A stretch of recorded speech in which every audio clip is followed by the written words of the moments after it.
कृष्णाय वासुदेवाय हरये परमात्मने प्रणतः क्लेशनाशाय गोविंदाय नमो नमः। हरे कृष्णा। आप सभी भक्तों का संगीता धर्म सागर चैनल परिवार में दिल से स्वागत है। हे प्रिय भक्तों, प्रभु अपने भक्त की भक्ति से इतने प्रभावित होते हैं कि उसके कष्ट को देखकर स्वयं लीला करते हैं। परिश्रम नहीं, प्रेम ही भक्ति का मूल है। भगवान ने स्वयं कहा है कि मैं प्रेम से रीझता हूँ, परिश्रम से नहीं। इसका अर्थ यह है कि केवल शारीरिक परिश्रम या बाहरी प्रदर्शन से नहीं, बल्कि हृदय के भाव से भक्ति पूर्ण होती है। भक्त की सच्ची भावना को देखकर भगवान स्वयं कोई ऐसा उपाय कर देते हैं जिससे भक्त अपने नियम या व्रत को निभा सके और उसका कष्ट भी कम हो जाए। तो महात्म्य कथा के बाद एक बहुत ही सुंदर भगवान और भक्त की सच्ची कथा को सुनेंगे। तो आइए मन में भगवान का ध्यान करते हुए सुनते हैं आज की महात्म्य कथा। जय श्री गणेश। कंस की आज्ञा से अक्रूर जी बहुत अच्छा कहकर रथ पर सवार हुए और मथुरापुरी से निकलकर नंदगांव की ओर चल दिए। इधर कंस का दूत महाबली केशी कंस के ही आदेश से वृंदावन में आया। श्री कृष्ण चंद्र का वध करना ही उसकी यात्रा का उद्देश्य था। उसने घोड़े का रूप धारण कर रखा था। वह अपनी टापों से पृथ्वी को खोदता, गर्दन के बालों से बादलों को उड़ाता तथा वेग से उछलकर चंद्रमा और सूर्य के भी रास्ते को लांघता हुआ गोपों के पास आया। उसके हिंसने के शब्द से समस्त गोप और गोपांगनाएं भयभीत होकर भगवान गोविंद की शरण में गई। उनकी त्राही त्राही की पुकार सुनकर भगवान श्री कृष्ण जलपूर्ण मेघ की गर्जना के समान गंभीर वाणी में इस प्रकार बोले, हे गोपालगण, इस केशी से डरने की आवश्यकता नहीं है। आप लोग तो गोप जाति के हैं। इस तरह भय से व्याकुल होकर अपने वीरोचित पराक्रम का लोभ क्यों कर रहे हो? अरे, इस दैत्य में शक्ति ही कितनी है, यह हमारा क्या कर लेगा? यह तो जोर जोर से हिन हिनाकर केवल आतंक फैला रहा है। इस पर तो दैत्यों की सेना सवारी करती है। यह दुष्ट अश्व व्यर्थ ही उछल कूद मचा रहा है। ग्वालों से ऐसा कहकर भगवान श्री कृष्ण ने उस दैत्य से कहा, ओ दुष्ट, इधर आ, मैं कृष्ण हूँ। जैसे पिनाकधारी वीरभद्र ने पूषा के दांत तोड़ दिए थे, उसी तरह मैं भी तेरे सारे दांत गिराए देता हूँ। ऐसा कहकर भगवान श्री कृष्ण केशी के सामने गए। वह दैत्य भी मुंह फैलाकर उनकी ओर दौड़ा। श्री कृष्ण ने अपनी बाह को बढ़ाकर दुष्ट केशी के मुख में घुसेड़ दिया। उससे टकराकर केशी के सारे दांत शुभ्र मेघ खंडों की भांति छिन्न भिन्न होकर गिर गए। श्री कृष्ण की भुजा केशी के शरीर में बढ़ती ही चली गई। जैसे अवहेलना पूर्वक उपेक्षा किया हुआ रोग धीरे धीरे बढ़कर विनाश का कारण बन जाता है, वैसे ही वह भुजा भी उस दैत्य की मृत्यु का साधन बन गई। उसके जबड़े फट गए। वह मुख से झाग और रक्त फेंकने लगा और नस नाड़ियों के बंधन टूट जाने से उसके दोनों जबड़े विलग हो गए। वह लीद और पेशाब करता हुआ धरती पर पैर पटकने लगा। उसका सारा शरीर पसीने से तर हो गया और वह थक कर प्राणों से हाथ धो बैठा। उसकी सारी हलचल समाप्त हो गई। जैसे बिजली गिरने से किसी वृक्ष के दो टुकड़े हो जाते हैं, उसी प्रकार श्री कृष्ण की भुजा से वह महाभयंकर असुर दो टुकड़े होकर गिर पड़ा। केशी को मारने से श्री कृष्ण के शरीर में कोई भी थकावट नहीं हुई। वे स्वस्थ रूप से हंसते हुए वहीं खड़े रहे। उस दैत्य के मारे जाने से गोप और गोपियों को बड़ी प्रसन्नता हुई। वे श्री कृष्ण को सब ओर से घेर कर आश्चर्यचकित होकर उनकी स्तुति करने लगे। इसी समय देव ऋषि नारद बड़ी उतावली के साथ वहां आए और बादलों में स्थित हो गए। केशी को मारा गया देखकर वे खुशी से फूले नहीं समाते थे। नारद जी बोले, हे जगन्नाथ, आपको धन्यवाद है। हे अच्युत, आपने खेल ही खेल में इस केशी को मार डाला। यह देवताओं को बड़ा कलेश दिया करता था। हे मधुसूदन, आपने इस अवतार में जो जो महान कर्म किए हैं, उनसे मेरे मन को बड़ा आश्चर्य और संतोष हुआ है। यह अश्वरूपधारी दैत्य जब गर्दन के बालों को हिलाते और हिनाते हुए आकाश की ओर देखता था, उस समय देवराज इंद्र और संपूर्ण देवता भी थर्रा उठते थे। हे जनार्दन, आपने दुष्ट आत्मा केशी का वध किया है, इसीलिए अब लोक में आप केशव नाम से विख्यात होंगे। आपका कल्याण हो। अब मैं जाऊंगा और परसों कंस के यहाँ आपके साथ जो युद्ध होगा उसमें फिर मैं सम्मिलित होऊंगा। हे धरणीधर, उग्रसेन कुमार कंस जब अपने अनुचरों सहित मारा जाएगा, उस समय पृथ्वी का भार आप बहुत कुछ उतार देंगे। उसके बाद भी राजाओं के साथ आपके अनेक युद्ध हमें देखने को मिलेंगे। हे गोविंद, आपने देवताओं का बहुत बड़ा कार्य सिद्ध किया है और मुझे भी बहुत आदर दिया। आपका कल्याण हो। अब मैं जाता हूँ। ऐसा कहकर नारद जी चले गए। तब श्री कृष्ण अत्यंत सौम्य भाव से ग्वालों के साथ गोकुल में चले आए। व्यास जी कहते हैं कि अक्रूर जी शीघ्र चलने वाले रथ पर चढ़कर मथुरा से निकले और श्री कृष्ण के दर्शन का लोभ लेकर नंदगांव की ओर चल दिए। रास्ते में वे सोचने लगे, आहा, मुझसे बढ़कर सौभाग्यशाली कोई नहीं है, क्योंकि आज मैं अंश सहित अवतीर्ण हुए साक्षात भगवान विष्णु का मुंह देखूंगा। आज मेरा जन्म सफल हुआ और आने वाला प्रभात बहुत ही सुंदर होगा, क्योंकि मैं विकसित कमल के समान नेत्रों वाले भगवान विष्णु के मुख का दर्शन करूंगा, जो स्मरण अथवा ध्यान में आकर भी मनुष्य के सारे पाप हर लेता है। वही कमल सदृश नेत्रों वाला श्री विष्णु का सुंदर मुख आज मुझे देखने को मिलेगा, जिससे संपूर्ण वेद और वेदांगों का प्रादुर्भाव हुआ है तथा जो देवताओं के लिए सर्वश्रेष्ठ आश्रय है। भगवान के उसी मुख का आज मैं दर्शन करूंगा। ब्रह्मा, इंद्र, रुद्र, अश्वनी कुमार, वसु, आदित्य तथा मरुदगण जिनके स्वरूप को नहीं जानते, वे श्री हरि आज मेरा स्पर्श करेंगे। जो सर्वात्मा, सर्वव्यापी, सर्वस्वरूप, संपूर्ण भूतों में स्थित अव्यय एवं व्यापी परमात्मा है, वे ही आज मेरे नेत्रों के अतिथि होंगे। जिन्होंने अपनी योग शक्ति से मत्स्य, कूर्म, वराह और नरसिंह आदि अवतार ग्रहण किए थे, वे ही भगवान आज मुझसे वार्तालाप करेंगे।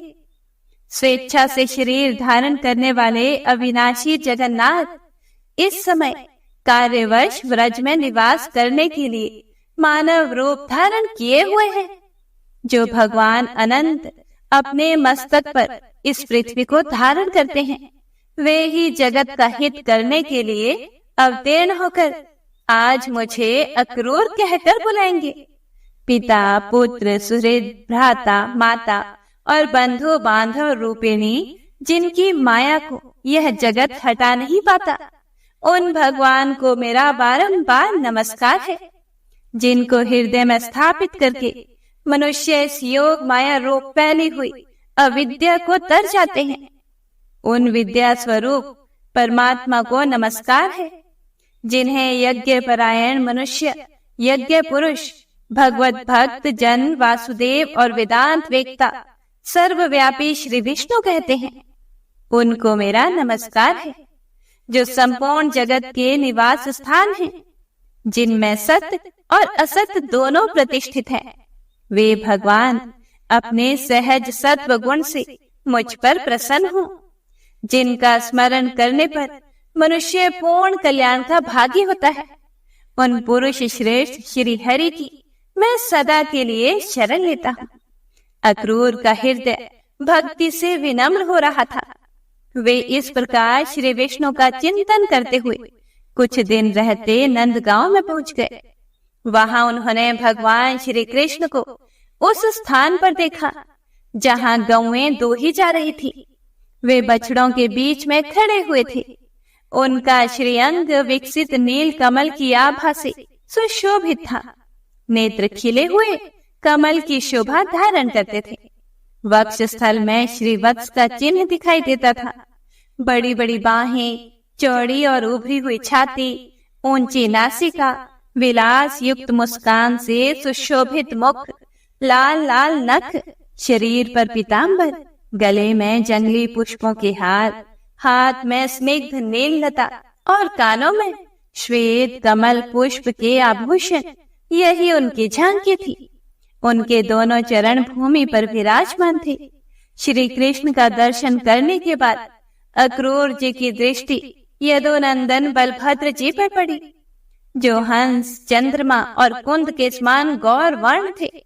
उनके शरीर पर नील वस्त्र शोभा पा रहे थे।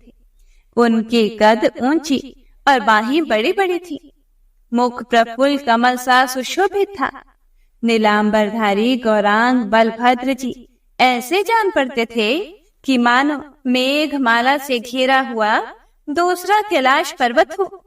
उन दोनों भाइयों को देखकर महाबुद्धिमान अक्रूर जी का मुख कमल प्रसन्नता से खिल उठा। संपूर्ण शरीर में रोमांच हुआ और वे मन ही मन इस प्रकार कहने लगे कि इन दोनों बंधुओं के रूप में यहाँ साक्षात भगवान विष्णु विराज रहे हैं। ये ही वह परम धाम और ये ही वह परम पद है। अनंत मूर्ति भगवान आज ही मेरे हाथ का स्पर्श करके उसे शोभा संपन्न बनाएंगे। इन्हीं भगवान की उंगलियों के स्पर्श से संपूर्ण पाप नष्ट हो जाने के कारण मनुष्य उत्तम उत्तम सिद्धि प्राप्त करते हैं तथा अश्विनी कुमार, रुद्र, इंद्र और वसु आदि देवता प्रसन्न होकर उन्हें उत्तम वर देते हैं।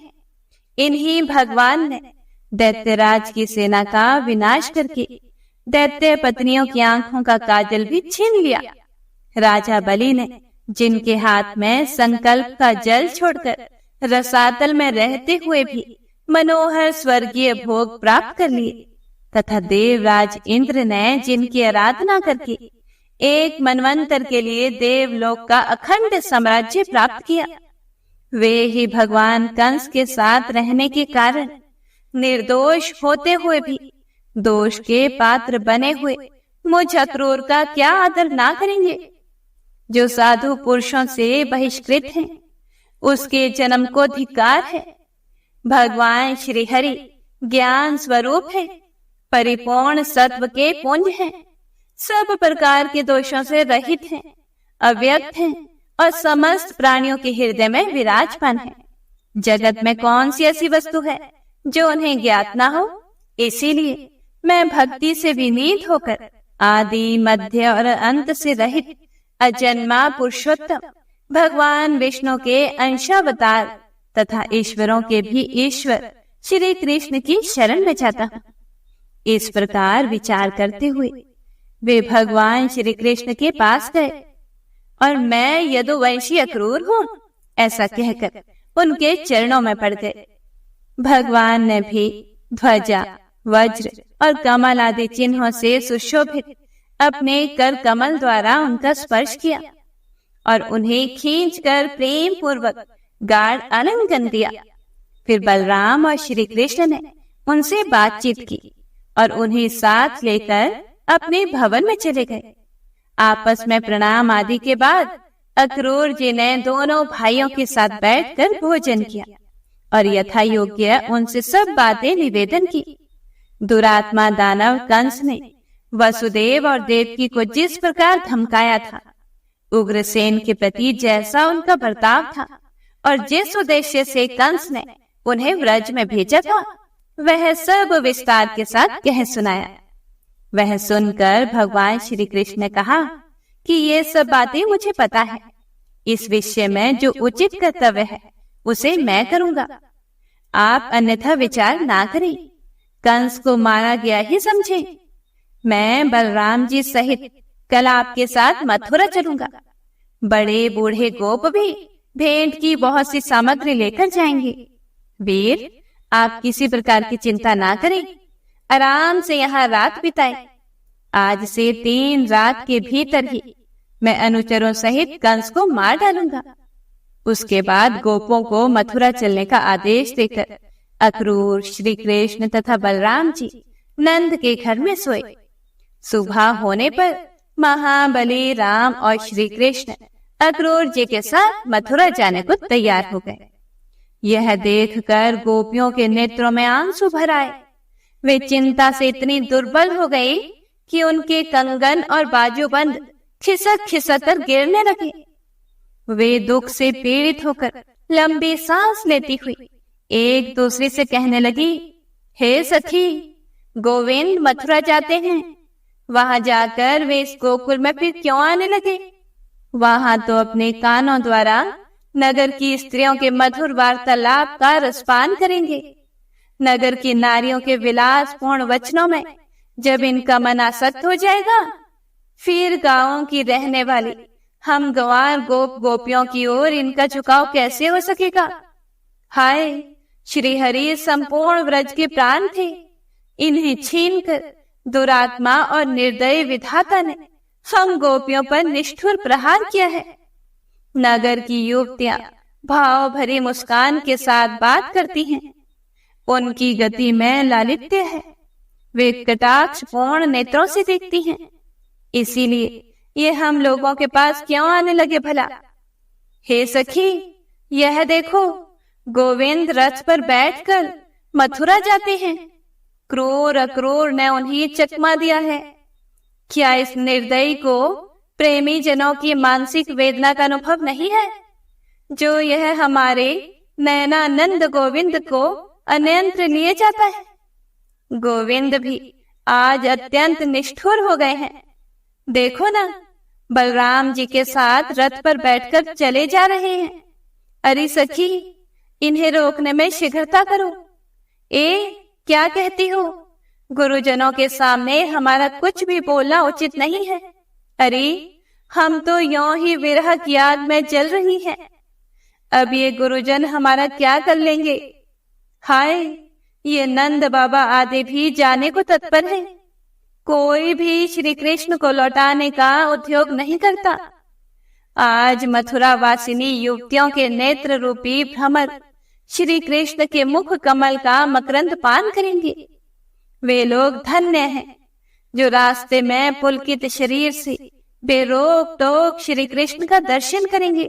आज गोविंद का दर्शन पाकर मथुरा की नागरियों के नेत्रों में महान आनंद छा जाएगा। आज उन भाग्यशालिनी युवतियों ने कौन सा शुभ स्वप्न देखा है, जो वे अपने विशाल एवं कमनीय नेत्रों से श्री कृष्ण के रूप माधुरी का पान करेंगे। अहो, विधाता को किंचित मात्र भी दया नहीं है। उसने हम गोपियों को बहुत बड़ी निधि का दर्शन कराकर हमारी आंखें ही निकाल ली। हमारे प्रति श्री कृष्ण का अनुराग जैसे जैसे शिथिल होता जाता है, वैसे वैसे ही हमारे हाथों के कंगन भी शीघ्रता पूर्वक ढीले होते जा रहे हैं। अक्रूर का हृदय बड़ा ही क्रूर है। वह घोड़ों को बहुत जल्दी जल्दी हाँकता है। हम जैसी आर्त स्त्रियों पर उसे छोड़कर किसी को भी दया नहीं आई। अरे, वह देखो, श्री कृष्ण के रथ की धूल बहुत ऊंचे पर दिखाई देती है। हाय, अब वह धूल भी नहीं दिखाई देती। अब वह भगवान को बहुत दूर ले गई। इस प्रकार गोपियों के अत्यंत अनुराग पूर्वक देखते देखते बलराम सहित श्री कृष्ण ने व्रज के उस भूभाग का परित्याग किया। रथ के घोड़े बहुत तेज चलने वाले थे, इसीलिए बलराम, अक्रूर और श्री कृष्ण दोपहर होते होते मथुरा के समीपवर्ती यमुना तट पर पहुंच गए। तब अक्रूर ने श्री कृष्ण से कहा कि आप दोनों भाई यही रथ पर बैठे रहें।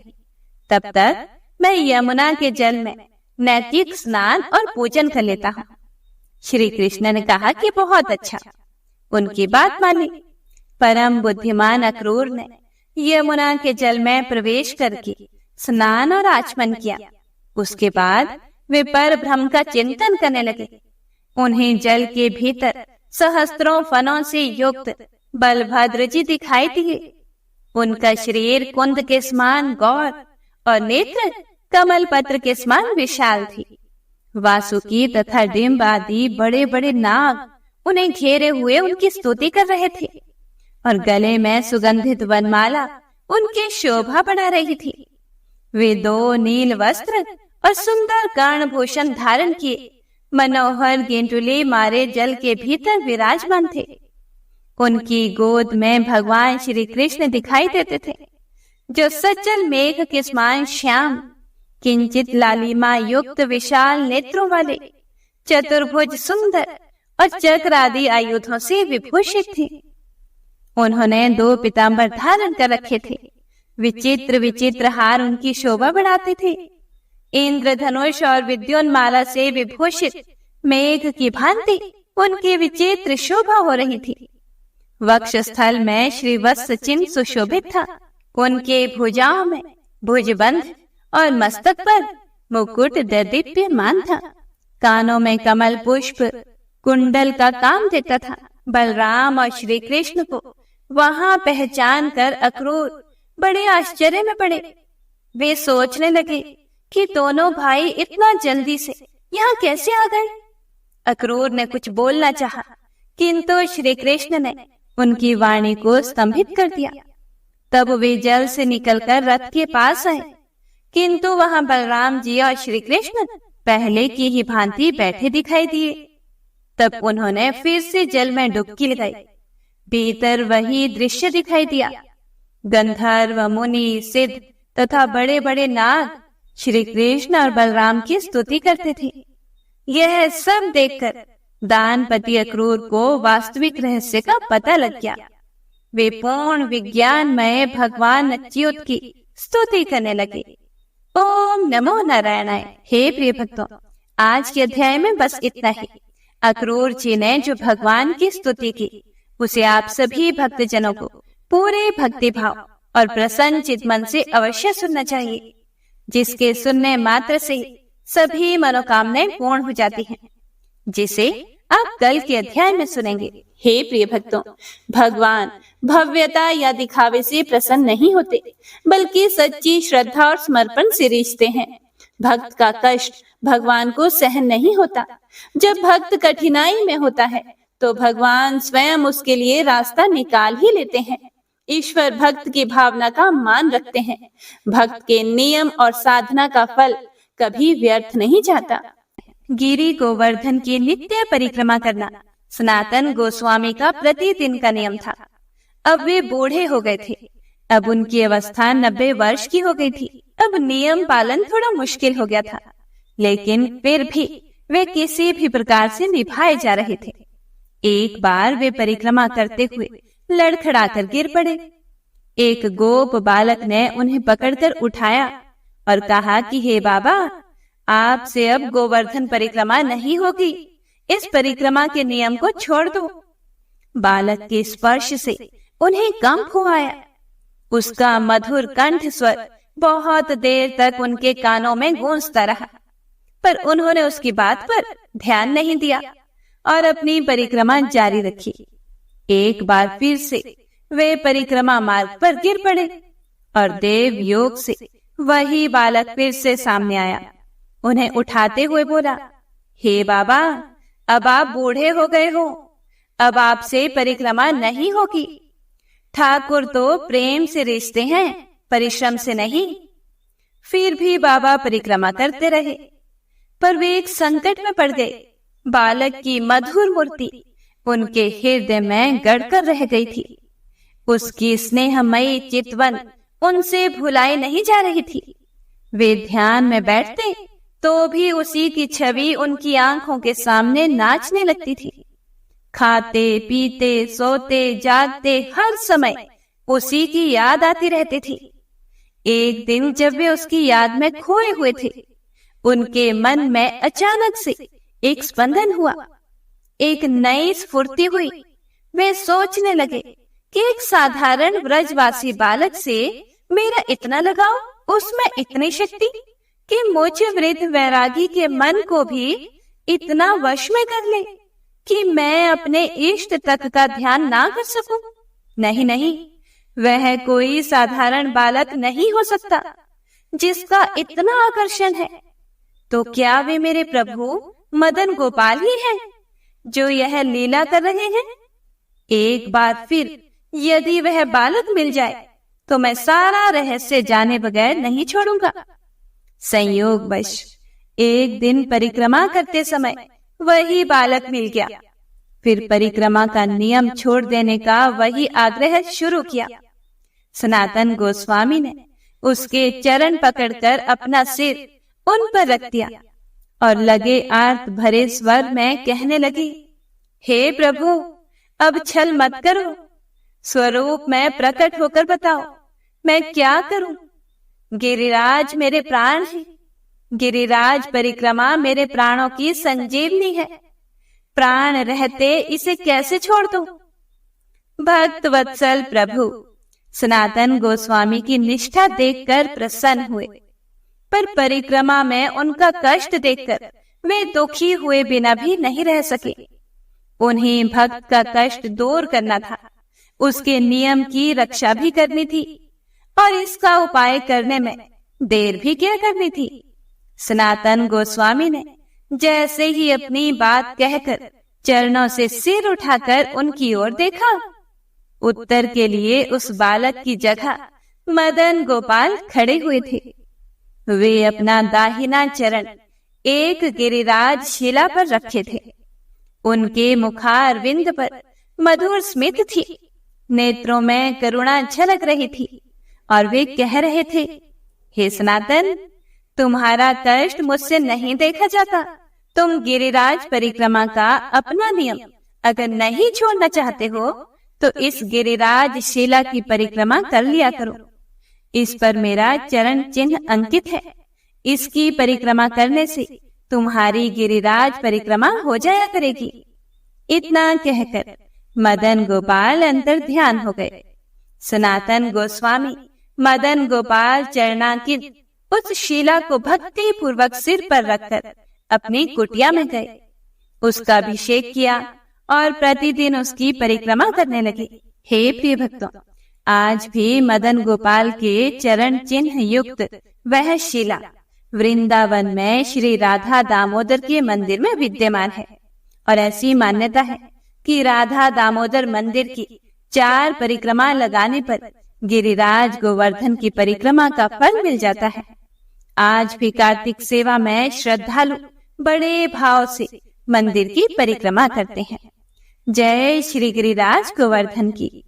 बंशी शोभित कर मधुर नील जलद तन श्याम, अरुण अधर जनु बिंब फल नयन कमल अभिराम, पूर्ण इंद्र अरविंद मुख पीतांबर शुभ साज, जय मन मोहन मदन छवि कृष्ण चंद्र महाराज।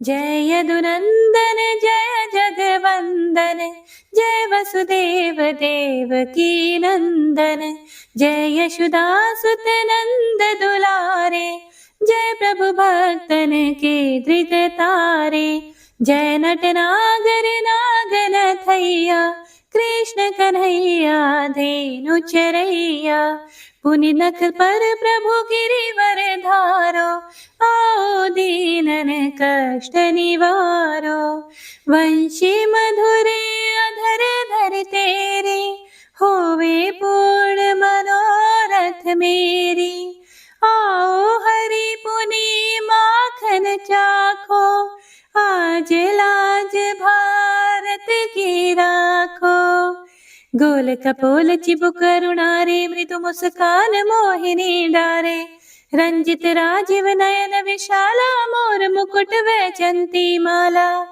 कुंडल श्रवण पीठ पटाछे, कटि किंकणी काछन काछे, नील जलज सुंदर तनु सोहे, छवि लखि सुर नर मुनि मन मोहे।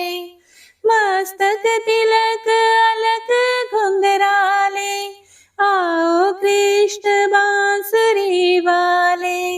करि पय पान पूत नहीं तार्यो, अका बका का सुर मार्यो।